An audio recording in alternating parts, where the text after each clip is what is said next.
স্বৈরাচারের নির্মমতার আমরা যে রূপ দেখি, যে নিকৃষ্ট রূপ দেখেছি, তার চেয়েও তো ভয়াবহ রূপ দেখলাম শেখ হাসিনা ফ্যাসিজম। তার ফ্যাসিবাদের ভয়ঙ্কর দুঃশাসনে যে নিকৃষ্ট দুঃশাসন কত ভয়ঙ্কর হতে পারে সেটা তো দেখলাম। সেটা তো এরশাদের যে নিষ্ঠুরতা তার চেয়েও কয়েক গুণ ভয়াবহ।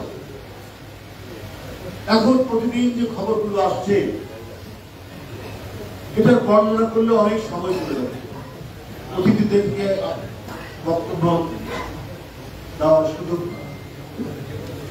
এমনও শোনা যাচ্ছে যে বিরোধী দলের কোন নেতা বা কর্মীকে অর্থ বড় করে মেরে আপনার কোন গোয়েন্দা সংস্থা অফিসের পাশে একটি পুকুরের মধ্যে ফেলে দেওয়া হয়েছে। বিদেশি মাগুর তাকে খাপলে খাপলে খেয়ে তার কোন আর হাইটিও না। এটা একটা ঘটনা। এই ধরনের আয়নাঘর আমরা দুই একটি সন্ধান পেয়েছি সংবাদ, কিন্তু আরো কত যে আয়নাঘর, কত যে নিপীড়ন, কত যে নির্যাতন, কত হত্যা, কত মৃত্যু, কত নিরুদ্দেশ হয়ে যাওয়ার কাহিনী, এটা তো মহাকাব্যের কাহিনীকেও অতিক্রম করে। এই নিষ্ঠুরতা কিভাবে আমরা করব? আমরা এ প্রসঙ্গে আর এই মুহূর্তে নাই, কিন্তু আমরা শুধু একটু বলব,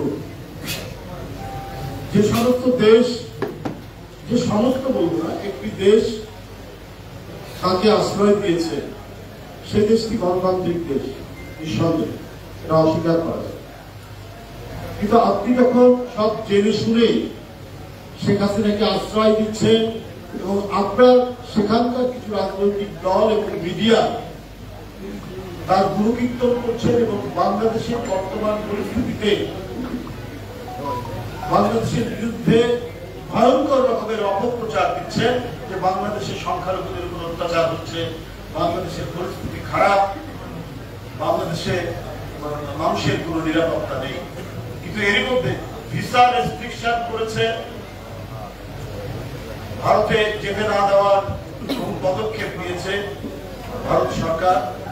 এর মধ্যেও যারা গেছেন তাদেরকে সেখানকার মিডিয়া আপনার প্রশ্ন করছে যে বাংলাদেশের কি অবস্থা বলছে, সেখানকার নাকি খারাপ অবস্থা। একটা লোক বলেনি, একটা লোকও বলেনি যে বাংলাদেশের কোন খারাপ অবস্থা।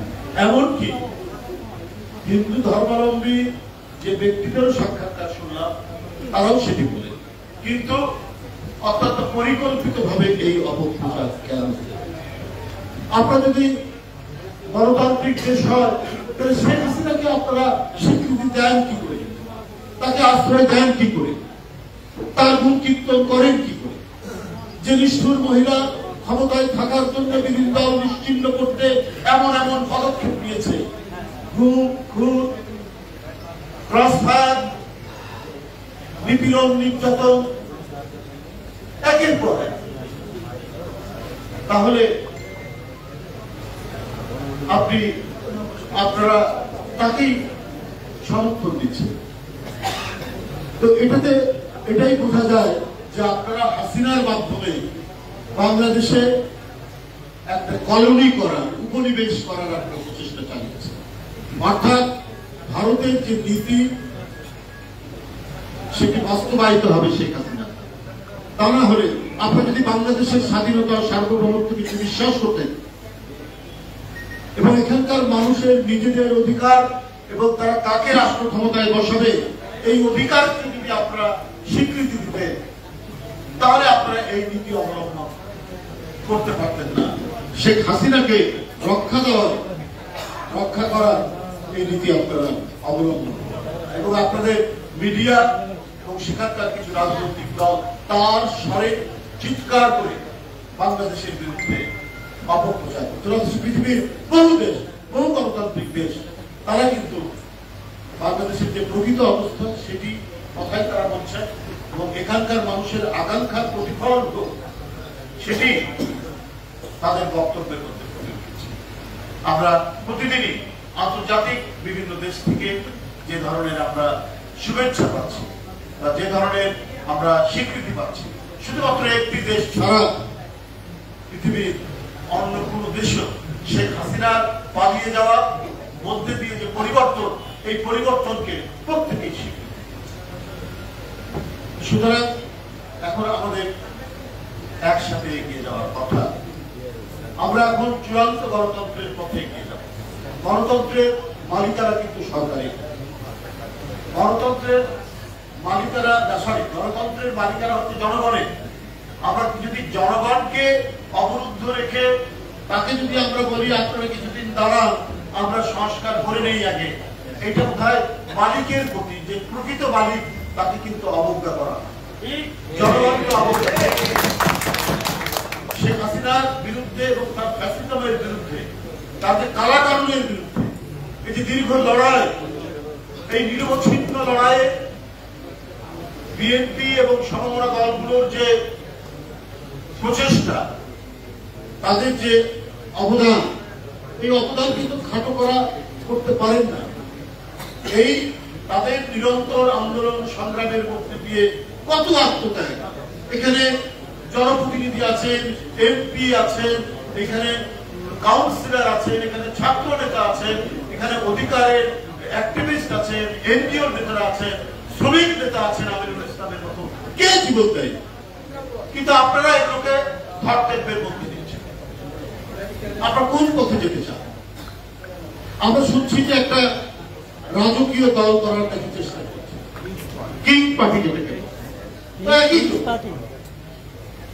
মঈনুদ্দিন ফখরুদ্দিনরা যে চেষ্টা করেছেন, শেখ হাসিনা গোয়েন্দাদেরকে দিয়ে যে কাজ করছেন, এখনো তো আমরা সেটা শুনছি। গোয়েন্দা সংস্থার বিভিন্ন লোকরা বিভিন্ন এলাকায় গিয়ে মানুষদেরকে বলছে যে অমুক অমুক লোকের সাথে আপনারা যোগাযোগ করুন। এটা তো করতে পারে। এর জন্য তো এত আত্মদান মানুষ যেটি করেছে তারা তো করতে পারে। ওই পরিস্থিতি যদি আবার ফিরে আসে যে রাষ্ট্রীয় গোয়েন্দা সংস্থাগুলো কারা কারা নির্বাচিত হবেন, কারা কোন রাজনৈতিক দল করবেন, এটা যদি নির্ধারণ করে দেন, তাহলে শেখ হাসিনার বিরুদ্ধে লড়াইয়ে কি আর থাকলো? এটার আর কি দাম থাকবে? এর তো আর কোনো দাম থাকবে না। শেখ হাসিনাও এই কাজ করেছেন। উনি তৃণমূল থেকে জাতীয় পর্যায় পর্যন্ত গোয়েন্দা সংস্থা দিয়ে তিনি বিরোধী দলের লোকজনকে ধমক দিতে চেষ্টা করাতেন যে বিএনপি থেকে তাদেরকে যেন সরিয়ে দেওয়া যায়, তারা যেন আরেকটি রাজনৈতিক দল গঠন করতে পারে, তারা যেন বিএনপিকে ভাঙে। এই কাজটাই তো 16-17 বছর শেখ হাসিনা গোয়েন্দা সংস্থাগুলোকে করিয়েছে। এখন আমরা আবার শুনছি যে গোয়েন্দা সংস্থার লোকরা নাকি একটি রাজনৈতিক দল গঠনের জন্য কাউকে কাউকে সমর্থন দেওয়ার জন্য বিভিন্ন জায়গায় তারা কাজ করছে। এই ঘটনা কিন্তু এদেশের মানুষ মেনে নেবে। এই দেশে একটি প্রকৃত গণতান্ত্রিক পরিবেশ, যে মানুষ যে দলকে পছন্দ করে তাকে তারা ভোট দেবে, যে মানুষ যে রাজনৈতিক দল গঠন করতে চায় তারা সেইভাবে রাজনৈতিক দল গঠন করবে। এখানে কোনো নির্দেশনা, এখানে কোনো হুমকি, এখানে রাষ্ট্রের কোনো খবরদারি থাকবে না। এটাই হচ্ছে সমাজ, এটাই হচ্ছে প্রকৃত গণতান্ত্রিক রাষ্ট্র। সেটা না করে আপনার মঈনুদ্দিন ফখরুদ্দিনের মতো, হোসেন মোহাম্মদ এরশাদের মতো এবং শেখ হাসিনার মতো একই কালচার, একই সংস্কৃতি যদি পুনরাবৃত্তি হয়, তাহলে তো মানুষ মনে করবে আরেকটি ফ্যাসিবাদ তৈরির প্রচেষ্টা চলছে। এটা হতে দেওয়া যেতে পারে না। একটি নতুন আইন পাস করা হয়েছে, সাইবার সুরক্ষা অধ্যাদেশ 2024, যেখানে কারা পাস করেছেন, অধিকার নিয়ে যারা কাজ করেছেন, এ ধরনের প্রচেষ্টাগত ছাত্র নেতারা যারা এই আন্দোলন, জুলাইয়ের আন্দোলন ছিলেন, আমার কাছে বিস্ময়কর মনে হয় তাদের হাত দিয়ে কি করে এই আইনটি পাস করা। বন্ধুরা আমার, জাতীয় সাইবার সুরক্ষা এজেন্সি, এখানে আপনার এজেন্সি এবং আইন শৃঙ্খলা বাহিনীকে অস্পষ্ট ও বিস্তৃত ক্ষমতা প্রদান করেছে। এই আইনের 8-1 এবং 2 ধারায় বলা হয়েছে, জাতীয় সংহতি, নিরাপত্তা, প্রতিরক্ষা, ধর্মীয় মূল্যবোধ ও জনশৃঙ্খলার জন্য হুমকি বলে মনে করা যে কোনো তথ্য অপসারণ বা ব্লক করার ক্ষমতা দেওয়া হয়েছে। এটা তো আপনার ডিজিটাল নিরাপত্তা আইনেরই তো একটা এক্সটেনশন বলে মনে হচ্ছে আমার কাছে। শেখ হাসিনা কণ্ঠরোধে যে প্রচেষ্টা করেছেন দীর্ঘ 15 বছর, এবং এর জন্য তিনি যে আইন প্রণয়ন করেছেন, কানুন প্রণয়ন করেছে, আমরা তো এটা তো এই সরকার একটি বিপ্লবের মাধ্যমে যে সরকার, তার কাছ থেকে সেটা প্রত্যাশা করা যায় না। এখানে জাতীয় সংহতির কি সংজ্ঞা হতে পারে? এখানে আপনার নিরাপত্তার কি সংজ্ঞা, ধর্মীয় মূল্যবোধীরা আপনারা কি সংজ্ঞা দিচ্ছেন? আর এখানে যদি আইন শৃঙ্খলা বাহিনীর কাছে বিস্তৃত ক্ষমতা থাকে, তাহলে তো এটার ব্যাপক অপপ্রয়োগ হওয়ার সম্ভাবনা রয়েছে, ব্যাপক অপপ্রয়োগ হওয়ার সম্ভাবনা রয়েছে। আমরা বিভিন্ন জায়গায় যে মামলা, আপনার স্বৈরাচার এবং ফ্যাসিস্টদের দোষরদের মামলায় অনেক জায়গায় আমরা দেখতে পাচ্ছি যে যারা আন্দোলন করেছে তাদেরও নাম আছে। তারা আইন শৃঙ্খলা বাহিনী, থানা, পুলিশ সঠিকভাবে কাজ করছেন না, অথবা ওই দোষররা ভিতর থেকে নানা ধরনের কলকাঠি করছে। তাদের হাতেই যদি আপনার এই সাইবার সুরক্ষা অধ্যাদেশ 2024 এই আইনটি যদি তাদের হাতে থাকে, তাহলে তো এটা তো বিপজ্জনক। এটা তো আরেকটা ভয়ঙ্কর পরিস্থিতি তৈরি করবে। সুতরাং আওয়ামী লীগের তৈরি করা আইনের সাথে এই আইনের তো তেমন পার্থক্য থাকছে না, বরং বিভিন্ন বিষয়ের সংজ্ঞা নির্ধারণের অস্পষ্টতার কারণে আমরা মনে করি এই আইনের দ্বারা বাক স্বাধীনতা রুদ্ধ করার প্রচেষ্টায় কোন ধরনের উন্নতি হবে না। এই আইনের দ্বারাই সম্ভব বন্ধ করতে পারে। এখানে অন্তর্বর্তীকালীন সরকার তারা জিনিসটাকে যাচাই বাছাই না করে হয় তারা এটি করেছেন, অথবা তাদের মনে যদি কোনো অসৎ উদ্দেশ্য থাকে যে আমরা আবারও মঈনুদ্দিন ফখরুদ্দিনরা যে প্রচেষ্টা নিয়েছেন বিএনপিকে ভাঙার, গণতান্ত্রিক শক্তিকে দুর্বল করার, সেই ধরনেরই আরেকটি ক্ষুদ্র প্রচেষ্টা অত্যন্ত ক্ষীণ আকারে এই সরকারের ভিতরে কাজ করছে কিনা, তাদের অন্তরের মধ্যে ক্রিয়াশীল আছে কিনা, এই নিয়ে জনগণে কিন্তু ব্যাপক সন্দেহ দেখা যাচ্ছে। এবং এই সরকারের যে জাতীয় এবং আন্তর্জাতিক ইমেজ, সেই ইমেজ ক্রমান্বয়ে আপনার ক্ষীণ হতে থাকবে যদি এই ধরনের প্রচেষ্টা একটার পর একটা। মানুষ অনেকেই কিন্তু রাষ্ট্র ক্ষমতা আশা করে সংস্কারের কথা বলেছে। এর আগে আমরা মঈনুদ্দিন ফখরুদ্দিনকেও আমরা দেখলাম এই সংস্কার করবেন, সেই সংস্কার করবেন, কিছু করেছেন, নির্বাচন কমিশনের কিছু করেছেন, আরপিও সংশোধন করেছেন। আমরা এর মাধ্যমে কি দেখলাম? এর মাধ্যমে দেখলাম শেখ হাসিনার মতো একটা নিকৃষ্ট ফ্যাসিস্ট 15 বছর দেশকে এক ধরনের একটা কি বলে যে নরকের মধ্যে পাঠিয়ে 18 লক্ষ কোটি টাকা পাচার করেছে শেখ হাসিনা। 18 লক্ষ টাকা শেখ হাসিনা, তার পরিবার এবং তার দোসররা বাংলাদেশ থেকে পাচার করেছে। কিন্তু তাকে যারা ক্ষমতায় নিয়ে এসেছিল মঈনুদ্দিন ফখরুদ্দিন, যার সম্পর্কে হাসিনা নিজেই বলেছে যে এরা হচ্ছে কি বলে আমার আন্দোলনের ফসল। সুতরাং ওই সংস্কারের গুরুত্ব আমরা দেখেছি, ওই সংস্কারের আমরা প্রক্রিয়াতে দেখেছি, ওই সংস্কারের প্রক্রিয়ার মধ্যে দিয়ে হাসিনার পথে একটি দানব তৈরি হলো। বন্ধুরা আমার, তো আমরা এখন এই সংস্কারের যে কি রূপ হবে, কোন পর্যায়ে নিয়ে যাবে, সেটা আমরা বলতে পারি না। কারণ আজকে সাইবার সুরক্ষা যে আমরা রূপটি দেখছি, সেই রূপটিতে আমার কাছে ভালো কিছু দেখছে না। আমার কাছে মনে হচ্ছে ডালের মধ্যে কিছু কালো পদার্থ রয়েছে বলে মনে হচ্ছে। তাই বন্ধুরা আমার, চারিদিকের বিভিন্ন ঘটনায় আমরা শঙ্কিত, আমরা ভয়াত্মক, ব্যক্তিগত ভয়ের জন্য নয়, রাষ্ট্রের নিয়ে আমাদের ভয়। আমরা এর আগেও দেখেছি যখন কোন সচিব, কোন মন্ত্রীর বিরুদ্ধে জনগণের মধ্যে থেকে প্রতিবাদ আসে, তখনই আপনার সচিবালয়ের ফাইল গায়েব হয়ে যায়, সচিবালয়ের মধ্যে আগুন ধরে। গতকাল মধ্যরাতের যে আগুন, সে আমরা জানি না, আমি সব কথা বলতে চাই না। এই আগুনে অনেক নথিপত্র পুড়ে গেল, কিন্তু একটি ঘটনা আরেকটি ঘটনাকে সন্দেহ তৈরি করে। গতকালই আমরা সংবাদপত্রে দেখেছি যে একটি সরকার কয়েকটি গুরুত্বপূর্ণ নথি চেয়ে পাঠিয়েছে সরকারের পক্ষ থেকে।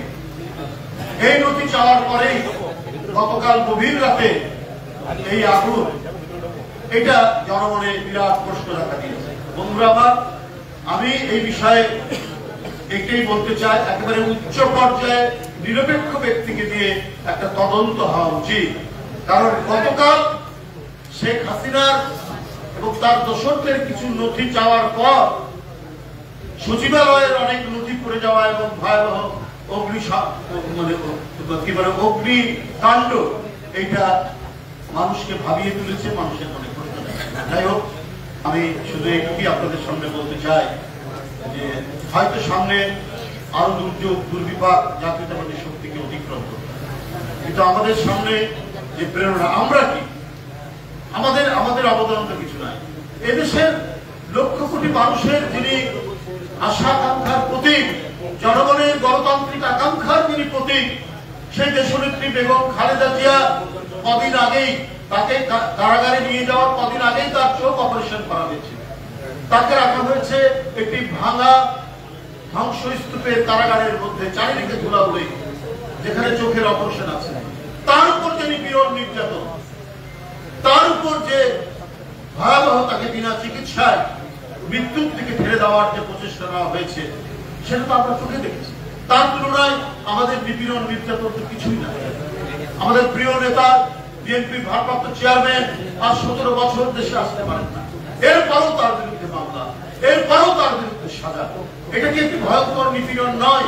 স্বয়ং দলের যারা প্রতীক, তারা যে নিপীড়ন সহ্য করেছে, যে নির্যাতন সহ্য করেছে, এটা গোটা দেশ, জনগণ এবং জাতীয়তাবাদী শক্তির কাছে আমাদেরকে এটি আরো শক্তিশালী, আমাদেরকে সংগ্রাম এবং যে কোনো প্রতিবাদে আমাদেরকে আরো বেশি বেগবান করে, আমাদেরকে আরো বেশি শক্তিশালী করে।